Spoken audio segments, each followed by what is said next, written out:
있으면 한 절씩 교독하도록 하겠습니다. 이튿날 요한이 예수께서 자기에게 나아오심을 보고 이르되 보라 세상 죄를 지고 가는 하나님의 어린 양이로다. 내가 전에 말하기를 내게 데려오는 사람이 있는데 나보다 앞서는 그가 나보다 먼저 계심이라 한 것이 이 사람을 가리키노라.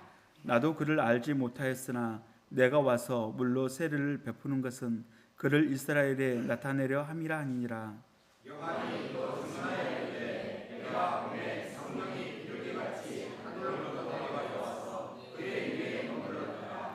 나도 그를 알지 못하였으나 나를 보내어 물로 세례를 베풀라 하신 그이가 나에게 말씀하시되 성령이 내려서 누구 위에든지 머무는 것을 보거든 그가 곧 성령으로 세례를 베푸는 이인 줄 알라 하셨기에 내가 보고 그가 하나님의 아들이심을 증언하였노라 하니라. 또 이튿날 요한이 자기 제자 중 두 사람과 함께 섰다가 예수께서 번이심을 보고 말하되 보라 하나님의 어린 양이로다. 두 제자가 그의 말을 듣고 예수를 따르거늘 예수께서 돌이켜 그 다른 것을 보시고 물어 이르시되 무엇을 구하나 이르되 낚여 번이시오니까 하니 예수께서 이르시되 와서 보라. 그러므로 그들이 가서 계신 데를 보고 그날 함께 거하니 때가 10시쯤 되었더라. 요한의 말을 듣고 예수를 따르는 두 사람 중에 하나는 시몬 베드로의 형제라. 그가 먼저 자기의 형제 시몬을 찾아 말하되 우리가 메시아를 만났다 하고 메시아는 번역하면 그리스도라. 그리고 예수께로 오니 예수께서 보시고 이르시되 내가 요한의 아들 시몬이니 장차 게바라 하리라 하시니라. 게바는 번역하면 베드로라. 아멘. 이 시간 보라 하나님의 어린 양이로다 라는 주제로 목사님께서 말씀 전해 주시겠습니다.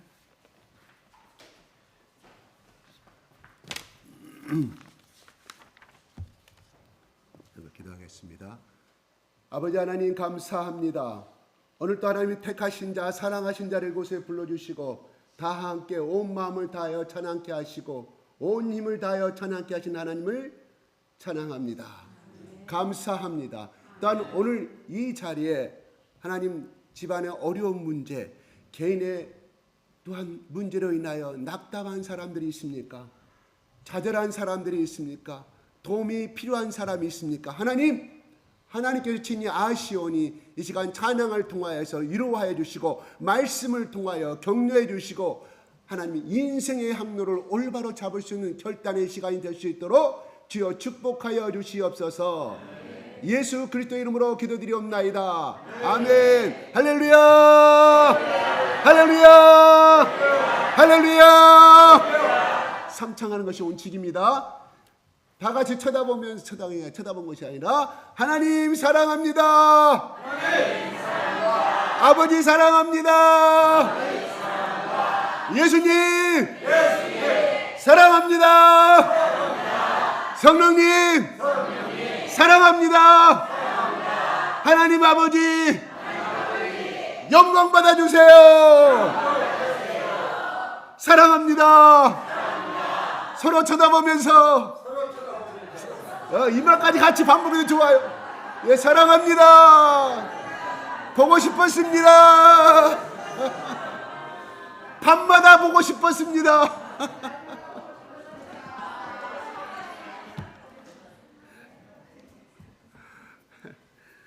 일주일 동안 잘 사셨죠? 예. 웃는 얼굴 보니까 너무 좋습니다. 저는 우리가 하나님 아버지 그러면 저 2층에 튀어나온 애가 하나가 있어요. 누군지를 말하기로 했는데 같이 손들어 같이 끝날 때까지 누가 시키지도 않았는데 같이 그 속에 아마 성령님이 계시니까 그렇게 되는 것 같아요. 제목이 지난주에도 그랬건 제목인데 주제는 조금 틀려요. 틀려서 29절에 그랬잖아요. 보라 세상 죄를 집어넣은 하나님의 어린 양을 보라 그랬어요. 하나님 어린 양이로다. 왜 세례요한은 그렇게 했냐 이거예요. 처음 본 예수님을 향하여서. 그게 오늘 보면은 33절에 이렇게 나와. 33절 한번 올려주세요. 33절에 나도 그를 알지 못하였으나, 그렇죠. 세례요한이 나도 예수를 알지 못했다. 그분이 누군지를 알지 못했는데 나를 보내어 물로 세례를 베풀라 하신 그이가 누가? 하나님 아버지께서 나 세례요한을 보내서 물론 너는 세례를 베풀라고 하였는데 그 하나님이 나에게 말씀하시 나 세례요한에게 말씀하시되 성령이 내려서 누구 위에든지 머무는 것을 보거든 곧 그가 성령으로 세례를 베푸는 이인 줄 알라. 그분이 곧 예수 그리스도인 줄 알라고 세례요한은 하나님 앞에 그렇게 음성을 들었다 이거예요. 그래서 보니까 예수님 자기가 세례를 줬는데 세례를 받으시고 예수님이 물 밖으로 나오자마자 하늘에 성령이 비둘기와 같이 임하셔. 그래서 그분이 그리스도인 줄 자기는 그때서 알았다 하는 이 내용을 같이 설명하고 있는 거예요. 같이 짝이 되는 거예요. 그죠? 그래서 34절에 이렇게 내가 보고 세례요한이 내가 보고 그가 예수 그리스도가 하나님의 아들이심을 증언하였나. 내가 방금 세례를 준 그 사람이 예수 그리스도인 줄 몰랐는데 그런 이야기입니다. 그때서 알았다. 성령이 그분 속에 내려오시는 걸 보고 비둘기같이. 이것은 성령의 특성을 말하지만 볼 수 있는 사물로 예수님께서 하나님께서 이렇게 묘사하신 거예요. 비둘기의 어떤 형태의 모습으로 성령이 내려오셨다. 그러면 2장 14절에 사도행전 2장 14절에 120명의 성령을 받을 때하고 모습이 다르죠. 그 성령님하고. 그렇죠? 성령이 불의 혈처럼 각 어깨에 올라와 있었다. 누가? 각기 그들이 확인을 한 거예요. 120명이. 그러니까 예수님에게 내려오는 이 성령님과 오순절날 120문도가 받았던 성령은 똑같은 성령인데 각기 다른 모습으로 보여지고 있다 이런 말이에요. 그죠? 그러니까 성령을 내가 받았다, 인치심을 받았다, 내가 어떤 기도하다가 내가 불같은 세례를 받았다. 이것은 각기 개인의 차이는 있긴 있어요. 그렇죠? 약간의 차이는 다르지만 본질은 같다. 이렇게 해석하시면 될 것 같아요. 근데 나중에 성령 용어까지 들어가면 복잡해지니까 오늘 주제가 그거 아니니까. 그래서 그 다음 날 우리가 선포한 그 다음 날 예수를 만난 그 다음 날 세례 요한이 이튿날이에요. 이튿날 요한이 자기 제자 중 두 사람과 함께 있다가 두 사람 누구예요? 두 사람이 누구예요? 세례 요한의 제자 두 사람이 누구예요? 모릅니다. 그런데 여기 나와 있어요. 또 36절에 보면은 딱 제자들과 같이 세례 요한을 따르는 제자들이 많았었어요. 36절에 보니까 예수께서 딱 가시는 걸 봅니다. 또 보면서 보라 하나님의 어린 양이야. 두 번을 또 증언합니다. 누구에게? 제자들에게. 저분이 하나님의 어린 양이다. 예수 그리스도라고 말씀하는 거예요. 그래서 그 세례요한과 같이 있던 제자들이 37절에 그의 말을 듣고 세례요한의 말을 듣고 예수를 따라갑니다. 따라가요.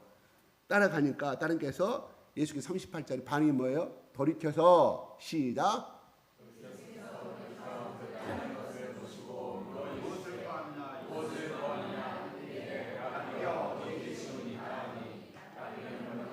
예, 성경 선생, 성경 전문가, 성경을 가르치는 사람,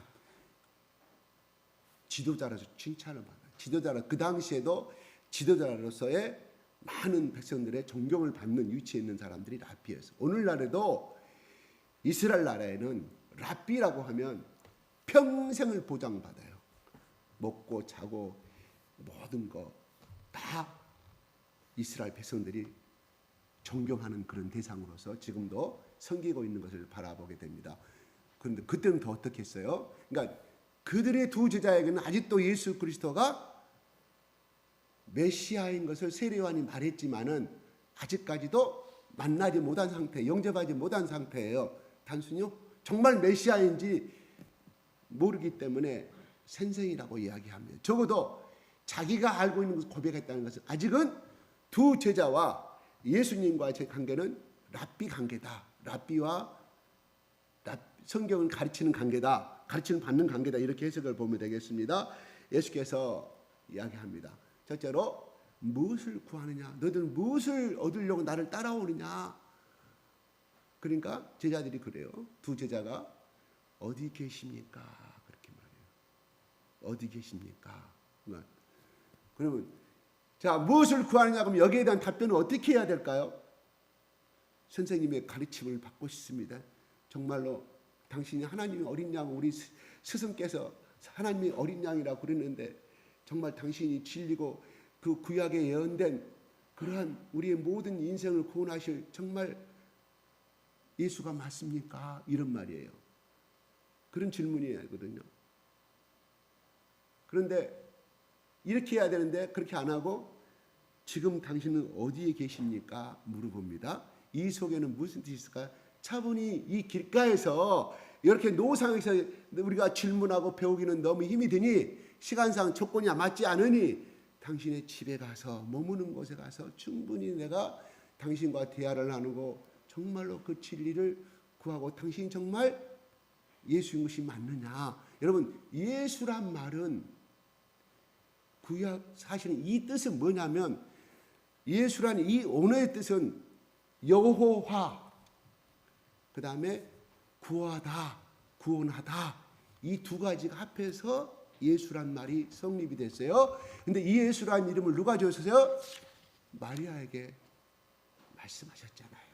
앞으로 태어날 사람은 예수라라. 그 말이 여호와는 구원이시다. 뭔 말이에요?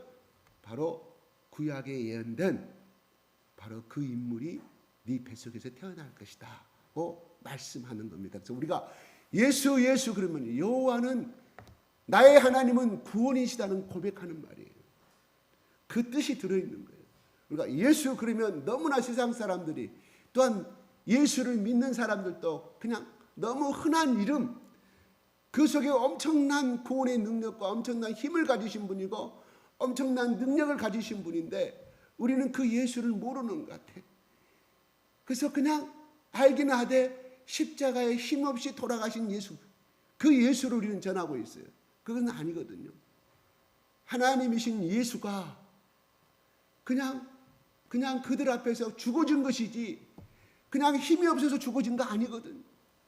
왜? 죽어야만이 우리 인생들이 구원을 얻을 수가 있고 죄 문제가 해결될 수 있고 그 다음에 영성의 문제가 해결될 수 있고 영원한 구원의 능력이 생기기 때문에 그 예수가 잡혀서 그냥 죽어준 것이지 힘이 없어 죽어진 것은 아니거든요. 근데 우리는 그 예수를 전할 때 우리 속에 힘없어 십자가에서 죽으신 예수 여호와는 구원의 하나님이신 예수라 이런 말입니다. 그러면 여기서 한번 보겠습니다. 예수님이 그럽니다. 예수께서 39절에 시작. 예수께서 이르시되 와서 보라. 그러므로 그에게 가서 세신을 보고 그날 때에 가니 때가 10시쯤 되었더라 이야기합니다.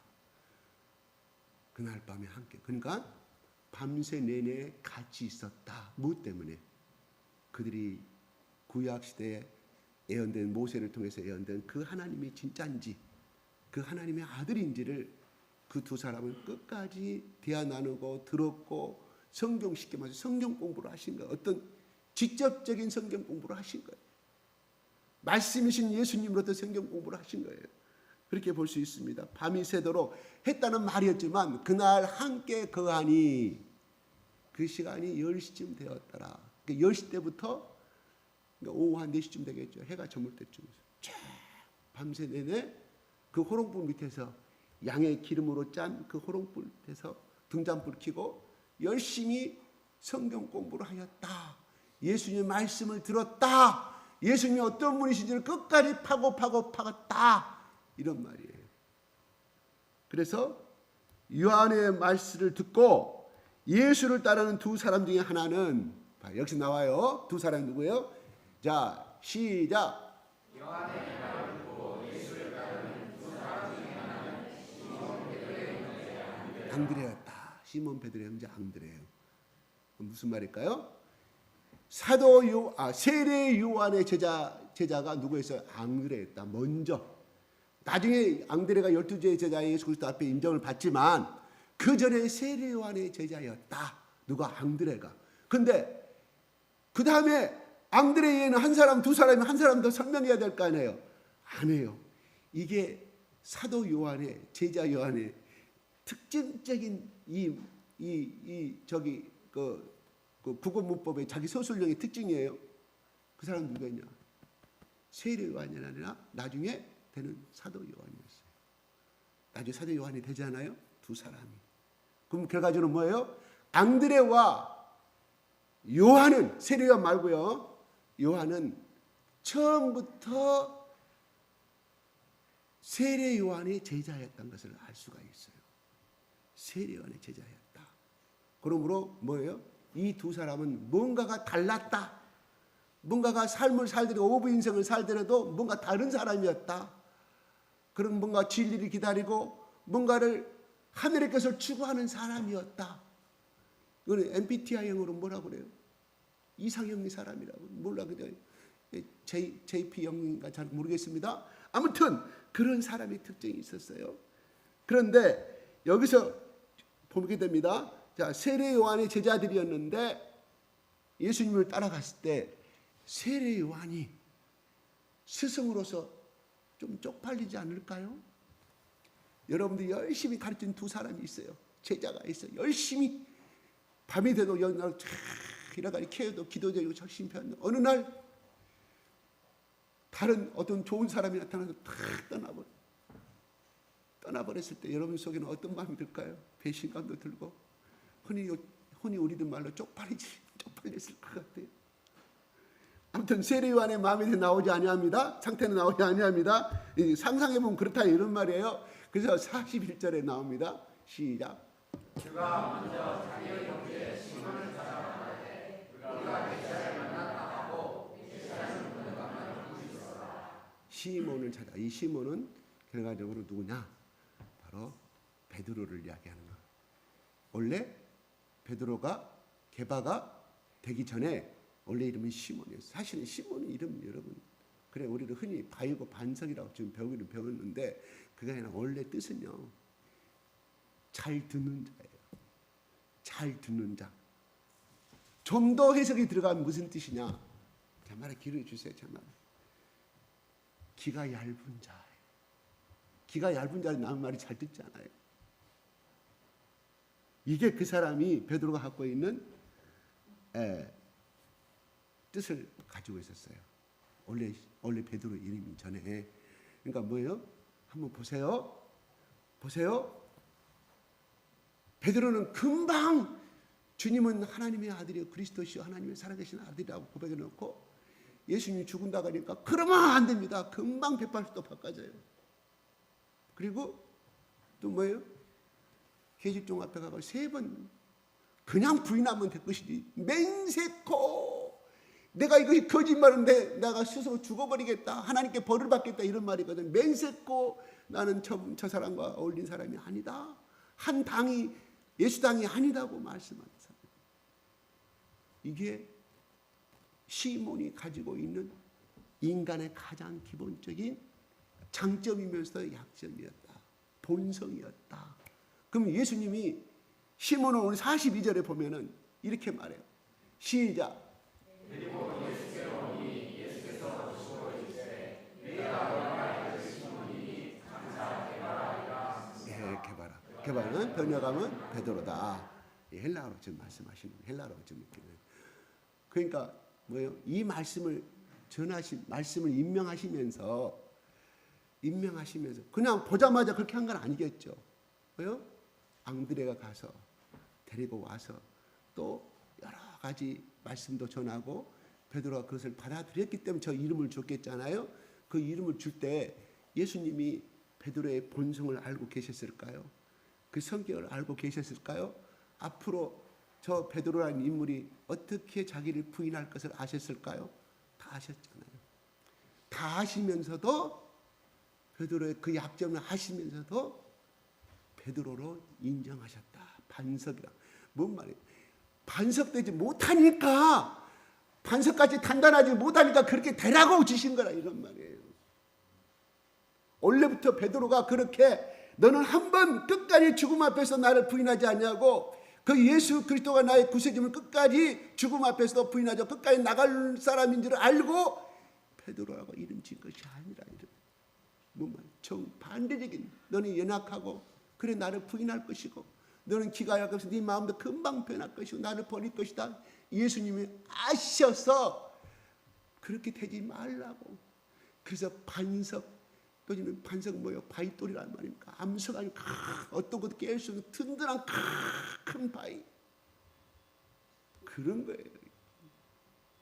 베드로가 그런 사람이 있기 때문에 그 이름을 지어준 것이 아니라 이겁니다. 그런데 결국은 예수님의 소망대로 그 인생을 나중에 살게 되잖아요. 여기서 우리는 큰 소망을 얻게 되는 거예요. 나는 지금도 왜 나는 이렇게 아침 저녁 나 그냥 갈 때와 같이 마음이 자주 변하고 짜증도 많고 금방 사랑했다가도 화를 내버리고 금방 또 마음이 변해버리는 나, 또 사람들에게 금방 실증도 금방 내버리고 좋았다가도 금방 실증 내버리는 나. 바로 그걸 아시고 우리를 부르셨다 이거예요. 그런 마음대로 여러분 괴로움 당하고 눈물 흘리는 사람도 있어요. 우리는 여기서 이 베드로가 가지고 있던 이 기가 얇은 자, 남의 말을 잘 듣는 자, 배신도 잘하는 자였지만 하나님이 그 소망을 두고 그를 부르셨던 것처럼 우리도 현재는 나 자신을 바라봤을 때 그렇게 못되고 성격도 못되고 나쁜 사람으로 내가 생각할 때 내가 나쁜 사람이지만 예수께서 우리를 부르신 이유는 베드로처럼 반석이 되고 베드로처럼 끝까지 결국은 변화되어서 갇힌 인생에 대해서 예수 그리스도를 위하여 십자가에 거꾸로 죽을 수 있는 사람으로 우리를 변화시키기 위해서 지금도 오늘 이 시간에도 우리가 찬양을 통해서 우리를 변화시켜 주시고 고백해 만들어 주시고 오늘 또한 이 말씀대로 베드로처럼 살 수는 없지만 또 그렇게 살기를 결단하게 만들고자 하시는 이 예수 그리스도의 무한하신 이 사랑과 하나님의 그 멀리 바라보는 온대한 장래적인 계획을 가지고 우리를 이끌어가신 하나님을 우리는 생각해보자 이런 말입니다. 그러므로 우리는 소망이 있습니다. 나 광철이는 소망이 있습니다. 나 수연이는 소망이 있습니다. 아멘. 하나님 아버지 따라서 하나님 아버지 나 못된 거 아시죠? 그렇지만 베드로처럼 굳건한 반석 위에 변하지 않는 믿음을 주실 것을 믿고 감사드립니다. 하나님 염치 없지만 나도 베드로처럼 쓰임 받고 싶어요. 아멘. 하나님이 뭐라고요? 민수기 14장 28절에 뭐라고요? 네가 입술로 고백한 건 다 들은다고 그랬죠. 네가 입술로 말한 건 내가 다 시행한다고 그랬어요. 여러분 오늘 다 같이 기쁨으로 믿음으로 한 마음 다했습니다. 하나님 그 음성을 기억하시고 그 믿음대로 여러분을 이끌어 가실 줄로 믿습니다. 아멘. 소망 갖는 거예요. 그러니까 현실은 이래도 이 고백이 중요한 거예요. 현실은 이래도 그래 내가 정말 하나님을 아버지라 부를 수 없는 나지만 그래도 하나님 아버지 내가 일주일 동안 삶을 살아온 것보다 하나님은 내가 아버지라 부를 수 없지만 그 아버지 사랑합니다. 사랑하는 이 고백을 내가 왜 시킨지 아세요? 그게 처음은 하나님이 사랑하는 마음이 1밖에 안 됐지만 나중에는 99.9까지 올라간다는 거예요. 그래서 우리는 자꾸 고백을 해야 돼. 아멘. 이런 내가 큰 여러분들에게 하나님 그렇게 쓰시도록 그렇게 자꾸 고백하자고 할 때 딱 다물지 마시고 말하기 싫어도 그래도 여기까지 목구멍에 힘 다해서 하시면 그 고백대로 들으시고 사랑한다 하는데 그랬잖아요. 여러분 고백할 때 우리 강철이가 틀림없이 우리 수연이한테 그랬을 거예요. 내가 이생 동안 당신의 인생을 책임져 줄 테니까 내 결혼을 받아달라고 반지 다 끼워주면서 어떤 일이 있어도 나 당신을 버리지 않고 끝까지 당신의 인생을 내가 책임져 주겠어. 그거 어떻게 했을까요? 그래 내 말 믿을지 말을지 모르겠지만 내 인생 내가 당신 책임져 줄 테니까 싫으면 좋으면 받아보고 싫으면 마셔. 이렇게 했을까요? 편지까지 싹 써갖고 꽃다발까지 다 준비해서 어느 날 생각지도 않은 깜짝 이벤트로 딱 둘만이 그 아름다운, 난 모르겠어요. 두 분이 어떻게 고백했는지, 바닷가를 배경으로 했는지, 아니면 어떻게 저 멋진 이 기도원 가서 했는지, 아니 잘 모르겠어요. 응? 꽃다발 다 주면서 반지 주고, 그것도 모자라서 또 편지까지 탁. 여자는 그걸 뽕 가는 거예요. 그래요. 하나님도 마찬가지라 이런 말이에요. 예수 사랑한다고, 하나님 사랑한다고 합니다. 현실은. 근데 지금 모르겠어요. 강철이가 우리 그렇게 고백한 대로 그렇게 우리 경림이를 우리 수연이를 걱정하지 않게끔 그렇게 하고 있는데 나 알고 있는데, 근데 우리 인간은, 우리 남자들, 우리 한국 남자들 3년만 지나면 마음이 편해. 애기 낳으면 마음이 편해버려. 그때 그 고백은 사라져버려. 당신 평생 죽을 때까지 물 한 방울 내가 안 묻힐 테니까. 내가 평생 당신을 내가 업고 살겠어. 안 돼. 우리 요셉 지사님 빙긋이 웃고 있어요. 아마 자기 마음이 좀 찔린 거죠. 그 반대인 줄 압니다. 예. 그래요. 하나님께 그렇게 고백하자고. 베드로도 그렇게 했어요. 베드로도 살아계신 하나님이, 나는 그가 정말 99.9% 순도 20승분 24개를 그렇게 고백했는데 나는 좀 의심스러워요. 그런데 예수님 그거 아시고, 불순물이 섞인 거 아시고, 그래 내가 너를, 베드로야, 너 위에, 너의 고백 위에 교회를 세운다고. 그 말씀하실 때, 너는, 내가 지금 예루살렘에 올라가고 있는 너는 오늘 새벽에 나를 배반할 것이다. 예수님 몰랐을까요? 아시면서도 네 고백 위에 내가 교회를 세운다고 말씀하시는 예수예요. 그러므로 우리의 삶에 너무 절망하지 마시기 바랍니다. 나의 추악한 모습에 너무 절망하지 마시기 바랍니다. 내가 다시는 술을 안 먹어야, 다시는 내가 어떻게 내 와이프한테 이렇게, 내 자식들한테 어떻게 해야 되지, 이렇게 하나님 앞에 절대로 내가 2024년도 내가 1월 1일부터 지금 5월 12일까지 예배 시간 많이 빠졌지만, 내가 앞으로 남은 7개월 동안은 내가 어찌하든지 하나님, 내가 주일만큼은 성수해 보겠습니다. 내 마음을 받아주시옵소서. 그러나 이렇게 말하면서도 난 또 빠질지도 모릅니다. 괜찮아요. 중요한 건 결단이라 이런 말이에요. 결단이라 이런 말. 고백이 중요하다 이런 말입니다. 나는 이 약속을 당신에게 지킬 수 없기 때문에 나는 고백할 수 없어. 결단할 수. 그런 것보다도 마누라 앞에, 와이프 앞에 내가 지금까지 꼬장 부리고 성격 부리고 한 거 다시는 안 할 테니까 한 번만 더 믿어달라고. 근데 와이프가 그걸 알고, 그걸 진짜 나중에 꼬장 안 부리고 성격 안 부릴 줄 알고 그걸 받아줄까요? 알면서도 받아주는 거예요.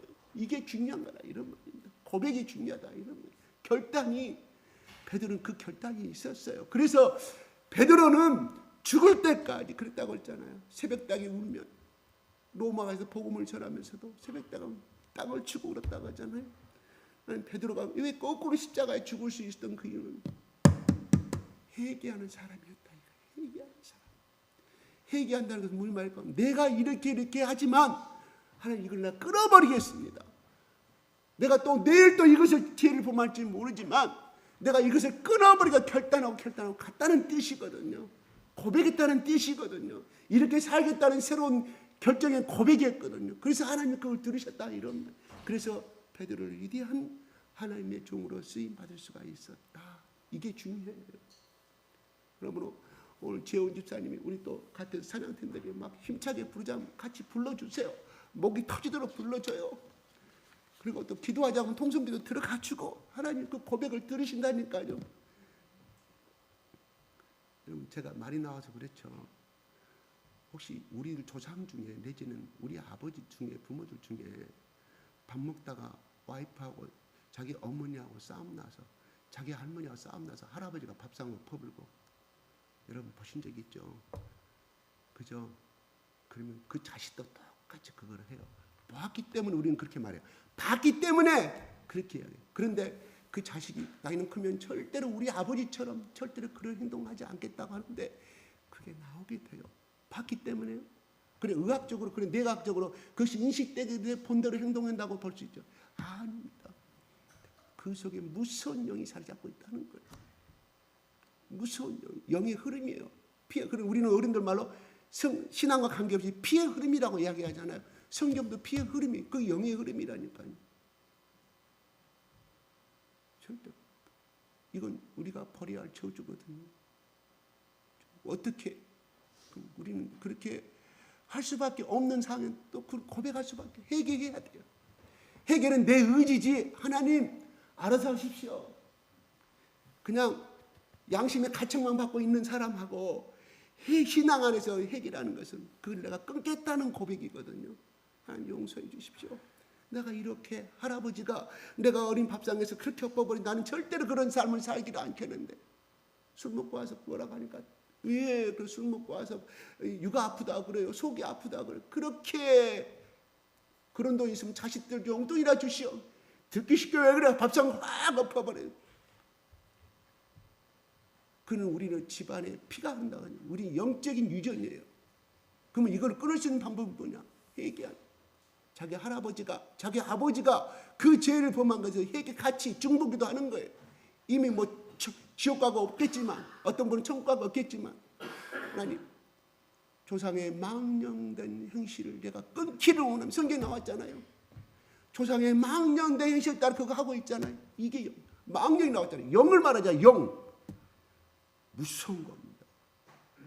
이것 속에 하지 않으면 끊어내지 아니하면 결단코 회개치 아니하면 계속 그래서 어떤 때는 신앙이 좋다가도 그것 때문에 흔들려가 떨어져 버려요. 마귀 꽉 잡고 있는 거 안 나가고 있어. 그 속에 들어있어요. 그래서 예전에는 우리 예수 믿는 사람에게도 안 믿는 사람에게도 나쁜 영이 들어가 있다고 하면 이단이라고 그랬거든요. 근데 그게 증명이 돼버리잖아요. 증명이 되고 있잖아요. 저는 그걸 봤어요, 직접. 이건 끊어야 돼. 얻은 때, 내 때에 끊어야 돼. 내가 그랬잖아요. 천사는 육체를 필요하지 않아요. 근데 나쁜 영들은 어때요? 육체를 필요로 해요. 육체를 필요로 해요. 우리 몸속에 들어있다 이런 말이에요. 그래서 베드로, 바울도 그랬잖아요.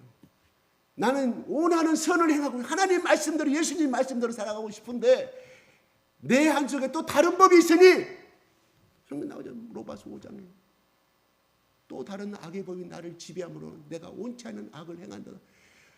바울이 탄식하는 장면. 오라 이 사망의 법에서 누가 나를 건져내라고.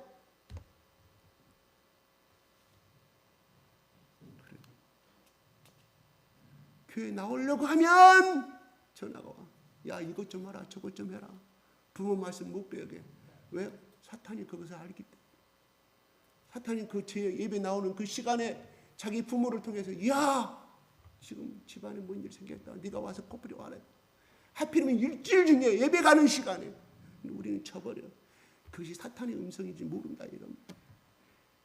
그 집안에 사로잡고 내려오는 좋지 못한 조상을 그 제약을 통해서 내려오는 축적한 거, 첩질한 걸 말하는 거, 바람핀 거 말하는 거, 술 먹고 노름하고 그 다음 재산 탕진한 그 영들이. 그래서 엄마가 그래요. 니게 오빠가 네가 아버지 피를 받아서 저런다 하고 말. 니게 할아버지도 그랬다. 니게 애비도 그랬다고 이야기하는데 그 말은 맞지만 성경적으로 우리 영적 기독교에서는 보이지 않는 집안에 내려오는 사탄의 더러운 타락된 영이 사로잡고 있는 거예요. 조상의 영을 가장해서 타락한 천사들이 그렇게 우리 집안을 막는 거예요. 그래서 흔히들 그렇게 이야기합니다. 무당하다가 예수를 믿는 사람이 그 사람 고백이 그래요. 그 사람 고백이 진짜 보인대요. 자기가 솔직히 까놓고 이야기하죠. 근데 예수 믿는 사람, 제대로 믿는 사람은 그 사람 속에 영이 보인대요. 점이 자기는 칠 수가 없다는 거예요. 그러면 죽은 다음에 무당 말이에요. 이제 무당하다가 예수를 만난 사람이에요. 그 사람 귀신 그 사람 자리잡고 있는 무슨 뭐 장군 시도 나가고 뭔 시도 무슨 칠성 장군의 시도 나가고 예수 믿어서 열심히 권사가 된 사람의 간증인데 그 집안에 그 영들이 흘러와서 죽으면 어디를 하냐? 그 아들한테 가든가 바로 그 다 한 대 떼어서 손자한테 들어간다는 거예요. 죽은 다음에 자기는 그것을 봤다 이거 무당하면서. 그러면서 성경에 보니까 여기에 뭐 귀신 있는 사람도 있고 뭐 2,000명이 돼지떼가 들어간 이야기도 보니까 영의 세계가 비슷하다 이거지. 이거는 악령의 세계, 이건 천사의 성령의 세계. 원리는 똑같다 이러더라. 그렇게 고백을 합니다. 그러므로 그 사람은 그렇게 말해요. 무당을 오래 하고 무당과 우상은 무슨 법에 어긋납니까? 십계명이잖아요. 나 외에 다른 신을 섬기지 말라 그랬잖아요. 우상 숭배 그것도 다 같이 다 걸려. 그래서 나를 미워하는 자는 3, 4대까지 그 저주가 임하리라. 그래서 그런 이야기를 해요. 다 맞는 말은 아니겠죠. 무당을 오래 하면 반드시 그 집안에 신내림이 들어와야 돼. 그 자식에게서. 그러면 안 되면 죽인다고 난리나. 그러니까 어쩔 수 없이 싫은데 그 길을 선택하고 무당 아버지한테 가서 신내림 받잖아요. 자뚝에 올라가서 그렇게 해서 어떻게 하고 그 다음에 뭐냐? 신내리면 안 내리면 어떻게 관계를 가져. 관계를. 제일 무당들이 신내림 받을 때 빨리 받는 방법은 그 무당 아버지한테 받는 방법은 이 관계를 갖는 거야. 그러면서 빨리 오면 안 돼. 그게 그 신이 빨리 임한다는 거예요. 무슨 의미하느냐? 우리가 성경에도 나왔잖아요. 바울이 말하잖아요. 창기와 몸을 섞지 말라고 나오잖아요.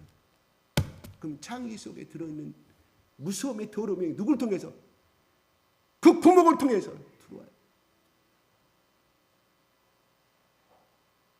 그래서 바울이 하지 말라는 이유가 그것이었거든요. 성경이 근거해서 하는 말이에요.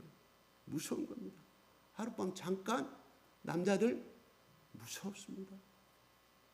어떤 일이 있어도 그건 하지 마십시오. 창기한 몸에서 그 더러운 영이 내게 다 들어온다 이런 말이에요. 그럼 누구의 그 다음에 어떻게 가겠어요? 내 속에 있는 그 더러운 영들이 내 속에서 들어왔는데 그 다음 누구가 하겠냐고요. 무슨 제가 한 가지 예를 들어서 이야기하는 거예요. 지금 마찬가지로 우리가 성령이 내게 임하면 성령의 불받은 사람을 통해서 기름 부음이 임하잖아요. 그거와 똑같은 거라니까.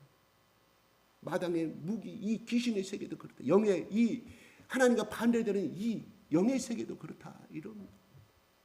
그 다음에 뭐냐? 자기들이 혼미한 영을 갖고 살아. 무책임해. 그 다음에 술에 곤만, 노름에 빠져. 그 다음에 무기력해져. 재산을 아무리 사업을 열심히 막 빠져나가. 뒷꿈으로 빠져나가. 자식도 이상한 자식이 태어나. 그 무당이 한 말이에요.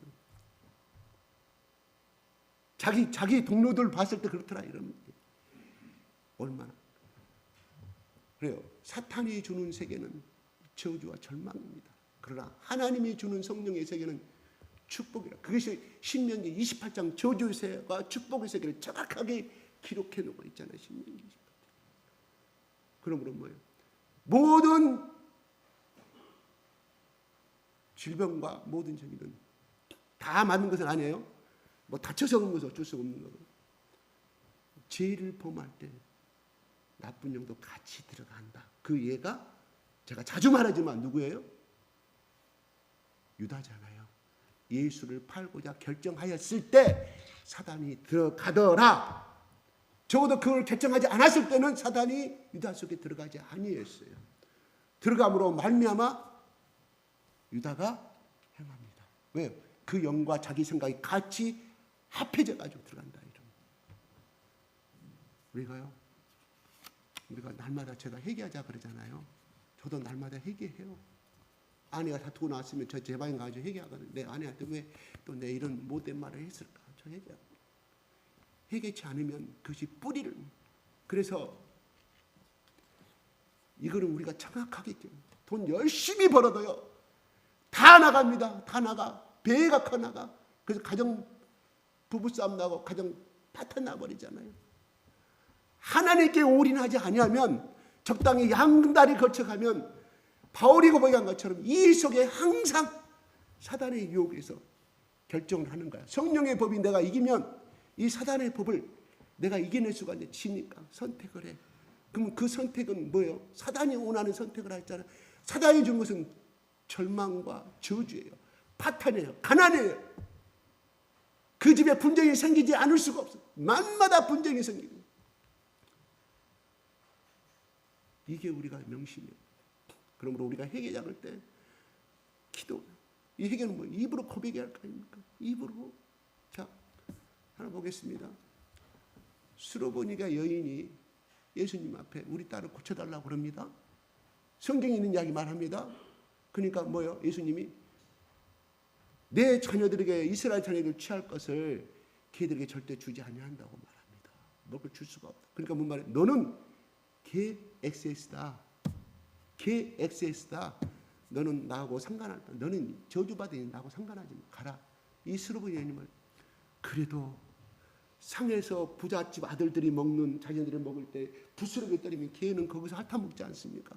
그래요. 나는 괜히 그거라도 은혜 주십시오. 부스러기. 나 같으면 그냥 가버리겠어. 예수란 사람이 말이야 사랑이 많다고 그러고 그런 사람이 어떻게 저렇게 도다니 교만하니 저렇게 할 수가 있는데 나는 내 딸 때문에 1년 360일 이 병을 고치기 위해서 잠 못 자고 고생하고 소문 듣기까지 왔는데 내가 무릎 꿇고 있는데 너는 걔 몸무시다. 가거라. 그 여인이 그래도 나는 걔들은 그걸 핥아먹듯이 당신이 주는 부스러기 은혜라도 나는 고개 숙이고 나 받을 준비가 되어 있습니다. 우리 딸을 고쳐달라고. 그래서 예수님이 선포하잖아. 이만한 믿음의 여인을 본 적이 없다고. 가라. 네 딸이 이미 고침받았어. 가서 보니까 이미 고침받았어요.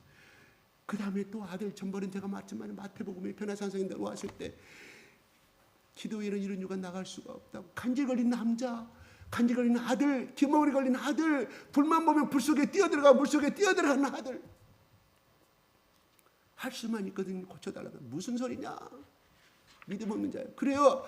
예수님 용서해 주세요. 나는 믿음이 없는데 우리 아들만 고친다면 내가 그걸 믿겠습니다. 고백했을 때 아들이 고침받지 않아요. 그건 무슨 말일까요? 무슨 말일까요? 우리 부모가 자식의 죄를 뒤집어 쓰고 나의 죄를 뒤집어 중보기도를 감당하면 예수님께 역사하신다는 뜻이에요. 꼭 예수님이 천국 가고 없는데 어떻게 병을 고쳐요? 네? 예수님 만나지 않은 이상은 뭔 말이냐?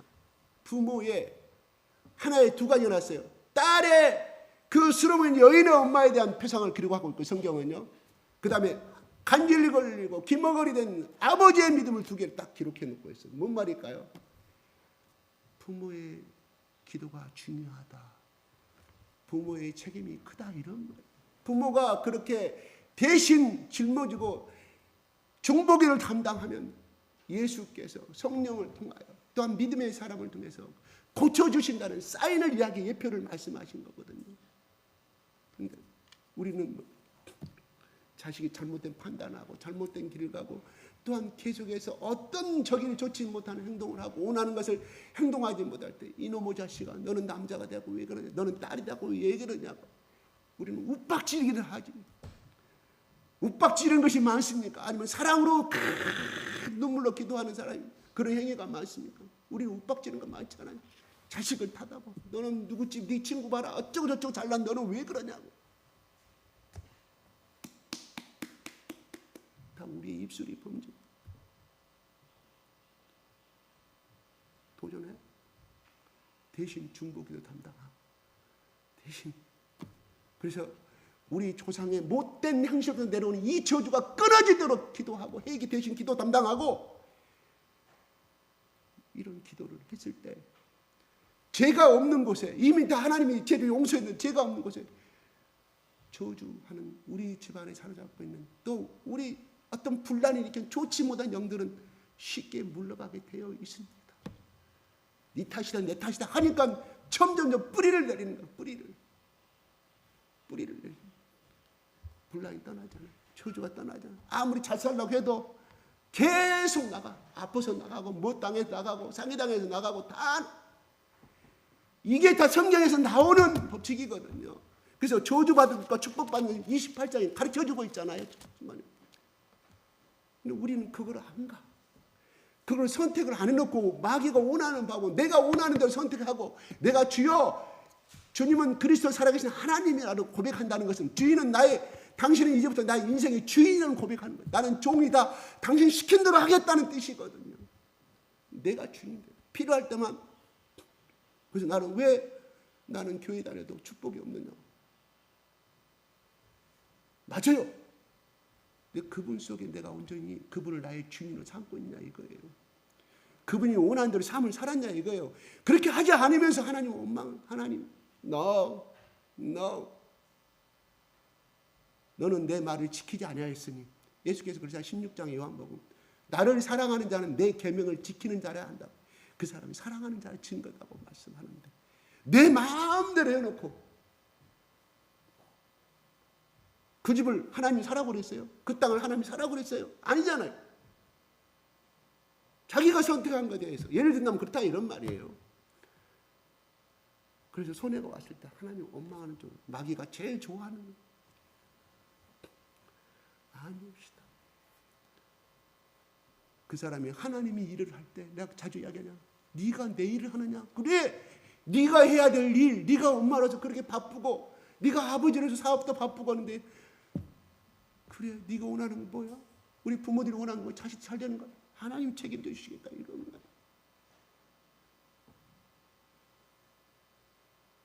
이거 참 안타까운 현실을 제가 보게 돼요.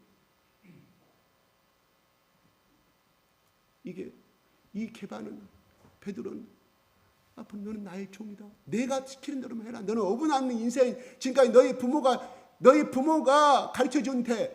그러면 여러분 성경 보지 마세요. 그냥 저거 누가복음 5장 10절에 누가복음 5장은 뭐예요? 베드로를 만나는 장면이 나오잖아요. 거기서는 처음 만나는 장면이에요. 배 2배 가득 차게 되니까 그때부터 주는 그리스도셔서 나는 죄인으로서 베드로 고백 나오잖아요. 그 말은 뭔 말일까? 오늘 여기서 바라보게 되면 적어도 주는 그리스도의 살아계신 하나님의 아들이라고 먼저 고백한 사람 누구냐? 앙드레예요. 베드로의 형 앙드레라니까요. 앙드레가 나는 메시아를 만났다고 말하잖아요. 이미 그는 고백하고 영접하고 자기 집에 가서 베드로를 데리고 온 거예요. 고기잡이 하고 온 베드로 와봐라. 우리가 기다리던 그분이 오셨다. 여러분 방앗간에 가야 참새들이 먹을 것이 있기 때문에 방앗간에 많이 와요. 사람이 누구를 만나느냐에 따라 달라요. 도둑놈을 만나면 도둑이란 친구를 도둑놈이 되는 것이고 사기꾼 만나면 사기꾼 친구가 될 수밖에 없어요. 그게 유의상종이라 나오거든요. 그게 우리나라 속담에 그거 5,000년 동안 내려오면서 유의상종이란 말이 왜 나왔겠어요? 그렇게 보니까 경험담에서 나온 말이거든요. 마찬가지 유의상종. 참새는 참새끼리 노는 것이고 독사는 독사끼리 놀아요. 사기꾼은 사기꾼끼리 노는 것이고 우리 누군 여리고로 가는 사람이 강도를 만났을 때 바로 사마리아 사람을 만났잖아요. 그래서 그 인생은 생명을 유지할 수가 있고 복된 아버지의 삶을 유지할 수가 있던 것처럼 우리 인생에 누구를 만나느냐에 따라서 그 만남이라는 것은 그냥 내가 알고 지내는 그 만남이 아니라 내 인생을 전폭적으로 맡길 수 있는 사람, 내 인생을 전폭적으로 책임질 수 있는 사람, 그분 예수 앞에 만나자 이거예요. 적당히 양발 걸리지 말고 나에게 손해가 오더라도 오늘 주일날 친구들이 놀러 가자. 너 안 오면 죄에서 빼버리겠다. 손해가 온다 할지라도 예수님 선택하면 그 인생 책임져 줘. 그 자식의 문제 책임져 주시는 거예요. 적당히 야합하고 다니면 예수님도 적당히 야합해버려. 눈 돌려버려. 누구든지 너희가 남 앞에서 나를 부인하면 나도 너를 부인한다는 말이 그 말이에요. 알고 있잖아요. 근데 왜 그 길을 선택하냐 이거예요. 그 복 임할까요? 아니옵시다. 그게 하나님의 법칙입니다. 왜요? 콩 심는데 콩 나누게 될 수밖에 없어요. 우리 좀 더 경각심 갖고 얼마 남지 않아 7개월 남았는데 좀 더 이렇게 좀 살아보자고요. 믿음의 줄기는 누군지 아세요? 동기 집사님 집안에 우두머리가 누군지 아세요? 아버지입니다. 아버지. 어머니 아니에요. 어머니는 한계가 있어요. 믿음의 기도가 한계. 아버지가 뒤집어졌을 때 그 집안의 축복의 역사가 일어날 수밖에 없어요. 지금까지 내가 40년, 50년을 바라봤을 때 그렇더라 이런 말이에요. 그 아버지도 그러니 내가 또 어떤 말을 꺼내게 그런데 우리 친척 이야기하는 그런 거예요. 딸도 인생이 그렇게 비참하게 가고 있어요. 여러분 누구나 눈치채겠죠. 우리 집안을 말하는 거예요. 참으로 안타깝 죽겠어요. 정말 내가 같으면 그냥 잡고 그냥 멱살 잡고 강제로라도 교회 감옥소가 있으면 강제로 집어넣어가지고 해버리고 싶은데 아버지가 절대 이거는 하나님 앞에 축복의 그릇을 받는 기본 원칙이에요. 절대. 그렇다면 오늘 이 말씀에 혹시 찔린다거나 내가 해결한 말 안 했겠습니다. 하나님께 고백하라 이런 말이에요. 하나님, 내가 이런 인생 지금까지 살아왔는데 조금이라도 결단하고 그걸 하나님 앞에 회개하고 나가면 그건 한 번에서는 안 돼요. 왜요? 내 속에 내 죄로 인해서 들어온 그 영이요, 하루 이틀 365일. 여러분, 나쁜 영이 잠을 주무십니까? 안 주무십니까? 안 주무셔. 미안합니다. 천사가 잠잔다는 이야기 들어봤어요? 타락한 천사 잠 안 자요. 우리 속에 나는 잠 속에 365일 잠자고 있다 이런 말이에요. 그 저주는 계속 뿌리를 빻아가. 내가 한 번 죄 고백했다고 그것이 떠나나갈 줄 아세요? No! 뿌리를 이미 내려버렸는데 몇 번? 걔가 천선할 때까지, 내가 행동이 끝까지 나올 때까지 계속해서 고백해. 아침 낮 저녁으로 반복해서 하세요. 반복해서. 이거는 여 분야에 40년 50년간 하신 분들의 경험담을 저한테 내가 직접 들었기 때문에 하시는, 끊임없이. 그러면 이 뿌리의 양분이 없어질까요? 사라질까요? 없어지고 사라질 거 아니에요. 그것이 좋지 않은 나쁜 영이 쉽게 뽑아져 날아간다 이런 말. 그것도 3, 4대까지 내가 저주를 내린단 말이. 그 말이 그러면 할아버지 증조하라고 지은 것이 나에게 그 좋지 못한 영이 할아버지 영이 아니에요. 타락한 천사의 영이 그걸 영 들어왔어요. 그 못된 습성을 가지고 한 번 제 고백했다 그것이 나갈까요? 나는 그거 싫어. 이게 사고 싶은데 계속 나와. 계속해서 고백하세요. 어떻게? 더 많이 하면 많이 할수록 축복이 임한대요. 뭐가? 회개가. 그 죄에 대한 회개를 끊임없이 많이 하면 하나님께서 진짜로 어느 순간에 엎어버리신대. 하나님의 영이 들어오셔가지고 오늘 반성문 쓰고 그거는 똑같다 이런 말이에요. 제가 그래서 하나 깨달은 것이 있어요. 조세영 도둑 제가 설명했잖아요. 조세영인가 왜 그렇게 승봉교회 목사님한테 신학교 배워서 정교회 목사님한테 그렇게 안수받아갖고 설교 일본 선교 간다고 그렇게 했던 사람인데 신문에도 되게 썼었는데 일본가 도둑질했잖아요. 그 다음에 우리 부자 동네 저기 있잖아요. 서울에 무슨 가서 그 속에 회개는 했어요. 그리고 탐되게 살아가려고 했던 사람이에요. 그래서 목사 안수도 받았어요. 중요한 것은 그 사람 속에는 도둑의 영. 그 사람 대에 들어왔는지 아니면 아버지가 그랬는지 할아버지가 그랬는지 모르죠. 그 영이 있기 안 쫓아내요. 그것이 어느 순간에 내가 은혜 속에 들어있으면 그것을 이기고 살아가는데 이것이 안 나가고 있으니까 그것이 몇십 년 된 것 뿌리가 있어요. 그게 엄청난 강한 뿌리죠. 그래서 다시 그 죄를 범하는, 이게 그렇게 깊이 운동하고 계신 분들한테 제가 들은 이야기. 그러므로 어떻게 될까요? 내 습관이 적어도 조상이 저는 놔두더라도 자범죄 있잖아. 자범죄. 우리 조상이 이러기 때문에 나도 이렇게 할 수밖에 없다. 그건 회개할 것이 없어. 조상이 그러는데 그게 아니라 적어도 자범죄만큼 내가 태어나서 의식이 있는 그 순간부터 지금까지 세상에 좋지 못한 거 똑같이 행하고 있어 알면서도 그냥 한번 고백하고 절대 그거 떠나지 아니합니다. 축복 못 받으면 그것이 다시금 행동하지 않고 그 생각이 떨어 나오지 않을 때까지, 나의 생각이 안 들을 때까지, 그리고 내 생각에서 지워질 때까지 끊임없이 고백하시오. 끊임없이 고백하면 그게 내가 하나님으로부터 나에게 복이 들어오면 어떻게 돼요? 스로버리가 여인의 그 예수 그리스도의 말씀을 영 받아들이는 그 믿음이 누구한테 갔어요? 자기 딸이 거기에 있지 않았잖아요. 자기 집에 있어 얼마나 떨어졌는지 몰라요. 딸이 나섰어요. 시공간을 초월한다. 하나님은 시공간을 초월한다. 그러면 뭐예요? 수르보그니 여인인 나 삐져버렸어. 기분 나빠. 자존심 상하요. 떠나버렸으면 그 딸 고침받았을까요? 본인이 납주가 없더라도 나는 죽은 죄인이라고, 내 죄가 많고 제발 우리 딸만은 살려달라고 그 간절한 애침이 그 저주가 끝나버렸다 이런 말이에요. 또 아버지가 예수 앞에 나와서 그렇게 우리 아들 좀 살려달라고 빌고 또 빌고 또 빌고, 할 수 있거든 무슨 말이야. 꾸중받았잖아요. 그 아버지도 그 순간에 삐져가고 가버렸으면 끝나버렸어. 인생 저기 아들 죽을 때까지 어찌 제사를 하지도 못하고 어느 날 물에 빠져서 나타나 갈릴리 호숫가에 물에 빠져 나타나 죽을 수도 모르죠. 그런 결과적으로 뭐냐? 아버지가 적어도 그 말씀을 근거로 했을 때 아버지가 책임입니다. 엄마가 책임. 지금이라 늦지 않았습니다. 우리 자녀의 축복을 위해서 살고자 하십니까? 잘 되기를 원하십니까? 우리분들에게 나도 우리 아들 어떤 행동 볼 때마다 나도 고백해. 하나님 앞에 떨어 살지만 그래요. 내가 잘못 가르쳤고 하나님 나 용서해 주세요. 아들한테 가가 내가 이런 말을 했고 이랬고 내가 또 이런 죄를 보면서 또 하나님 고백하면 안 돼. 또 고백해요. 또 고백해. 한 번에 또 고백해. 계속 내 속에서 뿌리가 빠져나갈 때까지. 내가 내 믿음이 여러분 잘났다는 뜻이 아니라 나도 이러는데 하물며 어쩌겠냐 이러면 여기 앉아 계신 분 절망하지 마요. 끊임없이 도전하십시다. 회개하자. 그 회개할 거 여러분 아시잖아요. 나는 여러분 죄를 잘 몰라요. 하나도 몰라. 하나님과 여러분 다 하고 계시잖아요.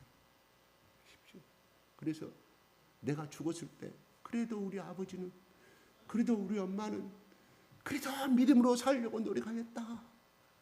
그럼 나는 자랑하고 싶다는 그러한 자식들에게 그런 유언을 들을 수 있는 그런 말을 들으신 죽은 다음이라도 그런 부모가 되었으면 좋겠습니다.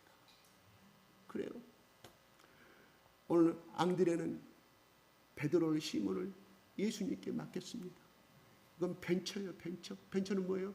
모험적인 투자를 말하잖아요. 벤처기에 모험적인 투자를 했을 때 앙드레의 유리한 점은 자기 동생을 예수께 투자했다는 거예요. 그렇게 될 줄 알고 앙드레가 베드로의 인생을 그렇게 투자했을까요? 예수님께 아니오시다.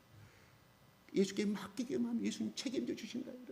빚어가신다 이런 말이에요. 우리 자식의 문제. 공부 잘하기 원하시면 물론 되죠. 좋은 대학 들어가. 그러나 예수께 먼저 맡기십시오. 예수님, 당신에게 내 아들을 벤처합니다. 투자합니다. 그러니 하나님, 우리 아들 책임져 주시더라. 그 기도를 어떻게 해야 돼요? 그렇게 했으면 어떻게 그 다음 제2의 제3의 나오잖아. 방법이. 먼저 그 아들이 예수를 깊이 만날 수 있도록 기도해주고 그 다음에 말씀으로 양육해주고 예수 그리스도의 사랑으로 끌어가게 되는 것이 목적이 이미 나왔으니까 예수님께 맡겠다는 목적이 나왔으니까 그 다음에 두 번째 세 번째 방법이라 이런 거. 내가 금요일 날도 이야기했지만 2018년도 수능 만점 말해서 전국 수석 받은 사람 이런까지 다 나왔잖아요. 연세대 의대 그 본과 1학년 24살에 유급당하였고 그러다가 어떻게 이미 그쪽의 기수에서 그쪽 기수 적어도 2018년도 18학번 기수 의대 기수 중에서 왕따 당한 사람이 왜 그랬을까요? 공부는 할 줄 알았지만 자세히는 모르겠지만 그가 예수를 깊이 알았다고 하면 그런 왕따 당한 삶을 살지 않았을 것이고 모난 행동을 하지 않았을 것이라고 생각이 들어서 또한 그 여자를 데이트 거절한다고 사귐을 거절 헤어진다고 옥상에 데리고 와서 계획적으로 죽여버리는 행동 얼마나 불쌍한 그 인생. 자기 아버지 부모가 그 아들 모든 것을 올인했을 것인데 심지어 저쪽 강원도 사람이니까 어떻게 모르겠습니다. 재산이 얼마나 넉넉한지 모르지만 학원비 엄청 투자해서 자기 다른 자식들은 다 희생해가면서 이 아들에게 올인했는데 결과는 그렇게 되잖아요. 여러분 큰아들이라고 해서 올인하지 마십시오. 늙어서 예수 그리스도 앞에서 올바로 살 수 있는 사람들 벤처하시기 바랍니다. 올인해가지고 그 큰아들 잘못돼가 집안 망신시킨 거 여러분 다 보고 계시잖아요. 우리 집안도 대표적인 거예요. 나중에 커서 그럽니다. 자식들이 엄마 아버지 큰오빠한테 큰아들한테 올인했고 왜 우리를 못 사게 구요? 언제는 큰아들한테 오빠한테 다 올인했고 왜 우리한테 손 벌리요? 나는 얼마나 이때까지 오기까지 얼마나 많은 고생을 하였는데 왜 우리 작은 우리들한테 차남 자녀들한테 손을 내미냐고 그 원망 들읍니다. 오빠한테 이야기하시오. 큰형님한테 가서 이야기하시오. 비참한 인생 살아요. 예수님 앞에 올바로 똑바로 살 수 있는 사람한테 투자하십시오. 첫째가 됐든 둘째가 됐든 셋째가 됐든 간에 하나님이 그 인생을 갚아주실 줄 믿습니다. 그래 오늘 말씀 이야기합니다. 예수님은 앙드레도 요한도 베드로도 예수님께 올인했습니다. 그 애들의 인생은 성경에는 부자로 살았다고 나오지 않지만 복된 인생으로 오늘날 2000년의 세월이 흘렀지만 위대한 성인이요 추앙받는 인생으로 추앙받고 있습니다. 참으로 지금은 12면류관을 쓰고 아마 천국에서 예수님과 같이 이 천국과 우주를 다스리고 계시겠죠. 그 후손도 마찬가지 되겠죠. 제가 앞으로 10년 동안 그렇게 살겠다 제가 그런 소원 기도 2024년도 5월 13일 올 이후로부터는 저거 10년 만에 하나님 내가 큰 약속은 못하지만 내가 오늘부터 지금까지 해왔던 거 금년 4개월 동안 이건 내가 끊어버리고 이것만큼은 꼭 지키겠다고 고백하시기 바랍니다. 하나님 내가 자신은 없습니다. 그럼 어떻게 회개할 수밖에 없어요. 회개하면서 그거를 말씀하시고 계속 회개 제일 나 이런 놈입니다. 하나님 용서해달라. 이런 놈이다 용서해달라고 하시면 하나님이 그 고백을 안 들어주신다 이런 말이에요. 네가 지키기 진짜 힘드냐. 그런데 너는 그런 고백을 하면서 네 속에는 거기에 대한 것을 이 맛과 좋은 황홀한 맛을 잊지 못하고 그걸 즐기고자 하는 마음을 갖고 두 가지 그 고백을 하잖아요. 이게 우리 인생이에요. 아닌 사람 흔들어 보세요. 하나님 그걸 끊기까지 원하신다. 그러면 그 집안에 내려온 저주는 끝난 줄로 믿습니다. 끊어져요. 절대 끊어져요. 아멘. 기도하십시다. 하나님 아버지 오늘 이 시간 우리 가운데 하나님 귀한 복을 주심을 감사합니다. 아버지 어부의 인생이었던 이 세 사람이 세례요한을 만나고 또한 세상의 모든 죄를 지고 가는 하나님의 어린 양을 만났을 때 아버지 그들의 인생은 비린내나는 인생이 아니요 냄새나는 인생이 아니요 추악한 인생이 아니요 거룩한 인생이 되었습니다. 모든 사람은 존경받는 인생이 되었습니다. 하늘나라 가서 하늘의 상급을 받는 인생이 되었습니다. 아버지 우리가 이 땅에 살면서 축복을 많이 받고 이왕이면 우리 아들 딸 시집가서 공부도 잘하고 아들 딸 펑펑 낳고 손주들 펑펑 낳고 잘 사는 것을 보는 것이 우리를 꿈 아니겠습니까? 하나님 먼저 축복을 받을 수 있는 이 거룩한 그릇을 우리에게 주시옵소서.